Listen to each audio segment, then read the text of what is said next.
নমস্কার বন্ধুরা, স্বাগতম আপনাদের প্রিয় ইউটিউব চ্যানেল আজকের আপডেটে।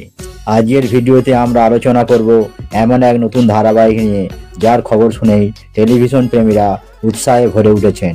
হ্যাঁ, বহুদিন পর আবার ছোট পর্দায় কামব্যাক করছেন জনপ্রিয় অভিনেত্রী স্বস্তিকা দত্ত, আর তার সঙ্গে জুটি বাঁধছেন অভিনেতা অর্ণব বন্দ্যোপাধ্যায়।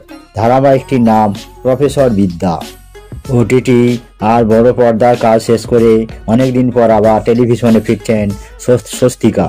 দর্শকরা তাকে শেষবার ছোট পর্দায় দেখেছিলেন অনেকদিন আগে। এবার তিনি ফিরছেন একদম নতুন এক চরিত্রে, একজন কঠোর কিন্তু ন্যায়পরায়ণ প্রফেসর হিসাবে।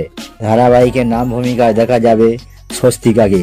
তার চরিত্র প্রফেসর বিদ্যা, এক শিক্ষিত, সাহসী এবং সমাজ সচেতন মহিলা, যিনি কলেজ ক্যাম্পাসে অন্যায়ের বিরুদ্ধে মুখ খোলেন বিন্দুমাত্র ভয় না পেয়ে। প্রমোতে দেখা গিয়েছে মা সরস্বতীর আরাধনায় ব্রত প্রফেসর বিদ্যা। সেই সময় কলেজে এক ছাত্রীর সঙ্গে দুর্ব্যবহার করে এক ছেলে।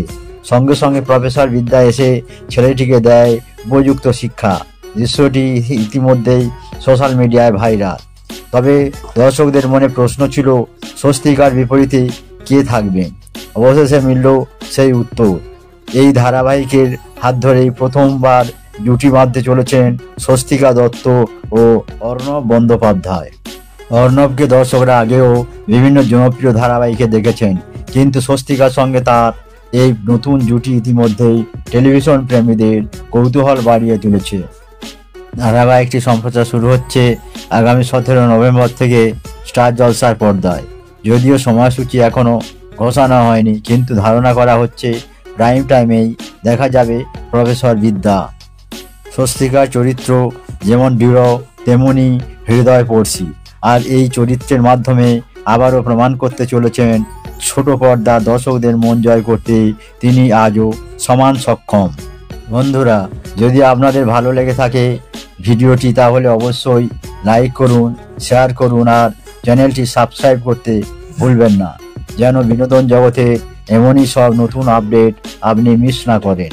প্রফেসর বিদ্যা শুধু একটি ধারাবাহিক নয়, এটি এক সাহসী নারীর গল্প, যিনি অন্যায়ের সামনে মাথা নোয়ান না। এখন দেখার বিষয় দর্শকরা কতটা ভালোবাসায় গ্রহণ করেন এই নতুন জুটিকে। আপনারা কেমন আশা করছেন স্বস্তিকা দত্তের কামব্যাক নিয়ে? নিচে কমেন্ট করে জানাতে ভুলবেন না। আজকের মতো এই পর্যন্তই, দেখা হবে পরের ভিডিওতে নতুন আপডেট নিয়ে। ততক্ষণ পর্যন্ত সবাই ভালো থাকুন, সুস্থ থাকুন আর আজকের আপডেটের সঙ্গেই থাকুন।